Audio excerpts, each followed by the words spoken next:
A mesa estava posta. Uma panela fervia sobre o fogão.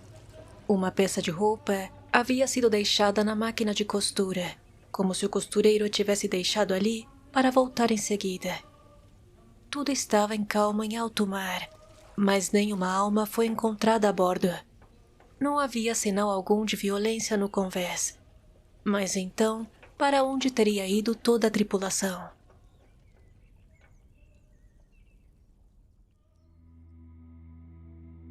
O podcast Pesadelos Reais apresenta Os Navios Suicidantes. Adaptação original baseada no conto de terror de Horácio Quiroga, com o roteiro de Lorena Duarte.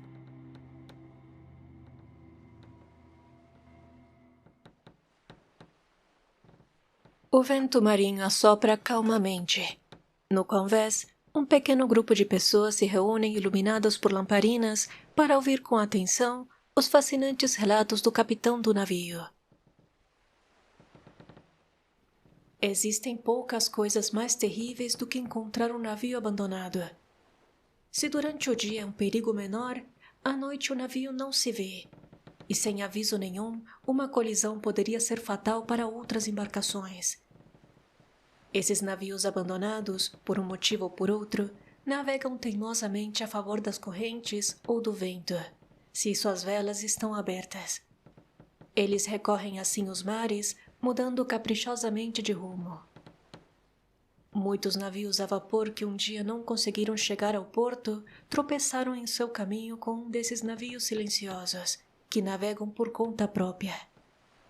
A cada minuto existe a possibilidade de encontrá-los. Felizmente, as correntes os levam a se emaranhar nos mares de sargaço.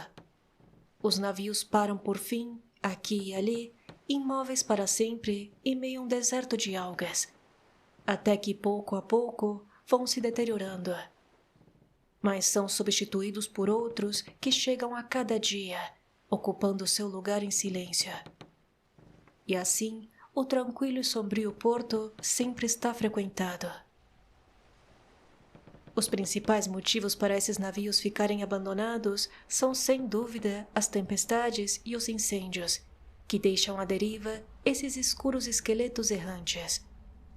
Mas existem outras causas estranhas, entre as quais podemos incluir o que aconteceu com Maria Margarita, que zarpou de Nova York em 24 de agosto de 1903 e que no dia 26 pela manhã esteve em contato com uma corveta, um tipo de navio de guerra, não relatando nada normal. Mas quando tentaram novamente entrar em contato, 4 horas depois, o mensageiro, ao não obter resposta da embarcação, lançou um bote e abordou Maria Margarita. No navio não havia ninguém. As camisetas dos marinheiros estavam secando na proa.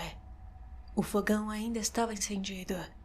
Uma máquina de costura tinha agulha levada sobre o tecido, como se tivesse sido deixada assim apenas um momento antes. Não havia nem o menor sinal de luta ou pânico. Tudo estava em perfeita ordem, mas ninguém estava ali. O que teria acontecido com eles?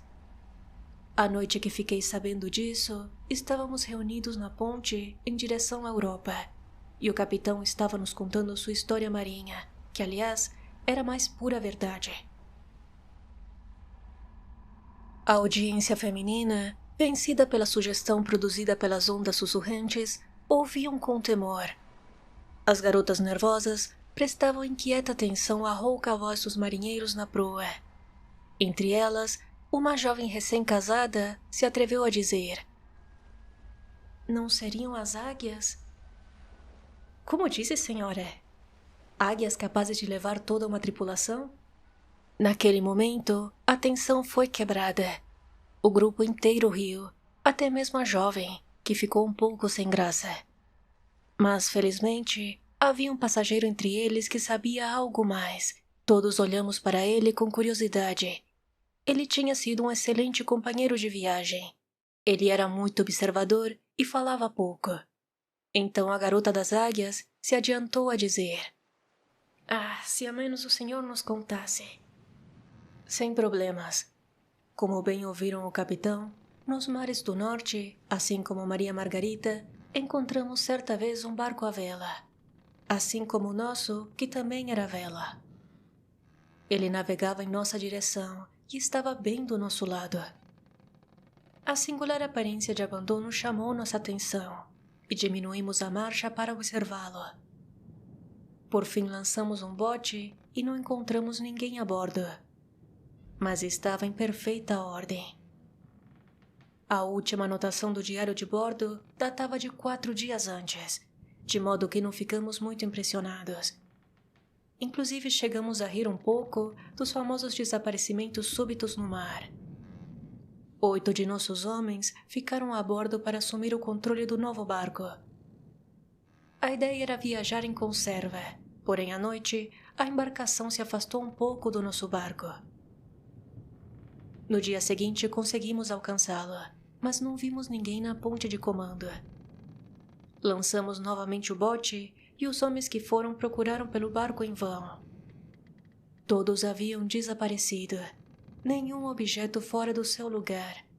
O mar estava absolutamente liso em toda a sua extensão, e na cozinha ainda fervia uma panela com batatas. Como vocês podem imaginar, o terror supersticioso atingiu o auge no nosso grupo. Finalmente, 6 homens se atreveram a preencher o vazio, e eu fui com eles.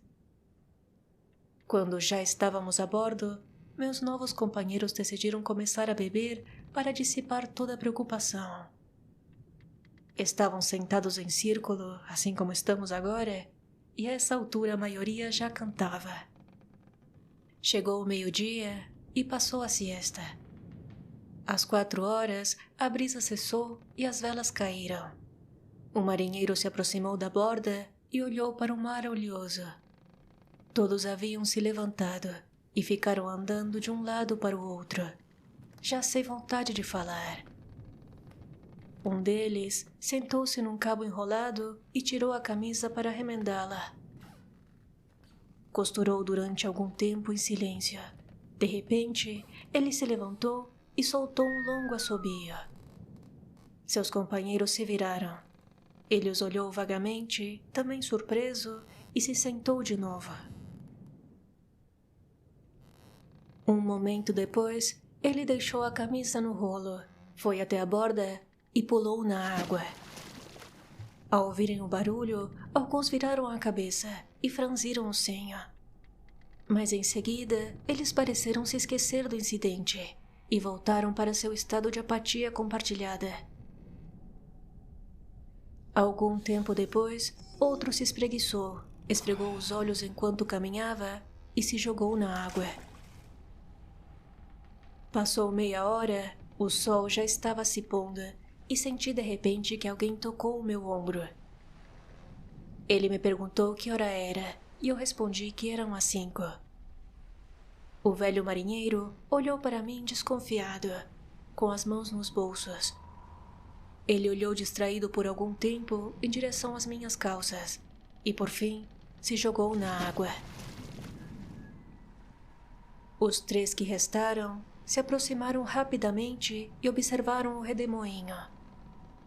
Eles se sentaram na borda, assobiando devagar, com o olhar perdido à distância. Um se abaixou e se deitou no convés, cansado.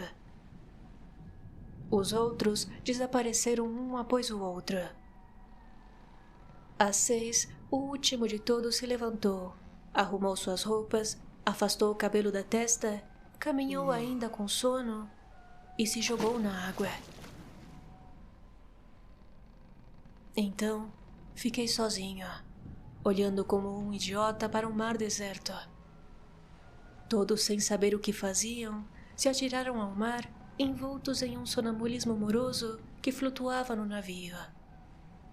Quando alguém se jogava no mar, os outros se viravam momentaneamente preocupados, como se lembrassem de algo que esqueceriam logo em seguida. Assim, desapareceram todos, e suponho que aconteceu o mesmo com os desaparecidos do dia anterior, e com os outros, e com os dos outros navios, e isso é tudo. Nosso grupo se viu afundado em um silêncio incômodo, após o longo relato do marinheiro. Nós ficamos olhando para ele com estranheza, até que um dos nossos companheiros de cabine se atreveu a perguntar: "E o senhor não sentiu nada?" Após uma breve pausa, o marinheiro explicou sua experiência, enquanto todos os outros permanecemos em silêncio. Sim, um grande desânimo e o impulso de fazer o mesmo. Mas só isso. Não sei porque não senti mais nada. Mas presumo que o motivo é este.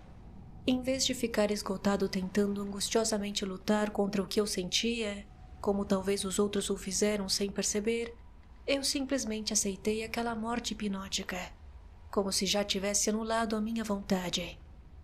Algo muito semelhante ocorreu, sem dúvida, aos sentinelas daquela famosa vigília, que se enforcaram noite após noite. Como o comentário do marinheiro era bastante complicado, ninguém respondeu.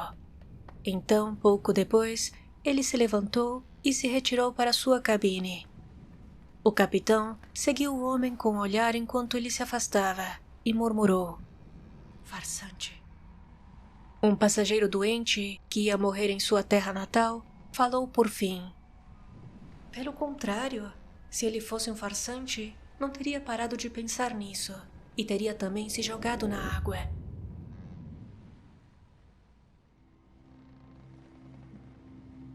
Vocês ouviram Os Navios Suicidantes, uma adaptação para o formato podcast baseada no conto de terror de Horácio Quiroga, presente no livro Contos de Amor, de Loucura e de Morte, publicado em 1917.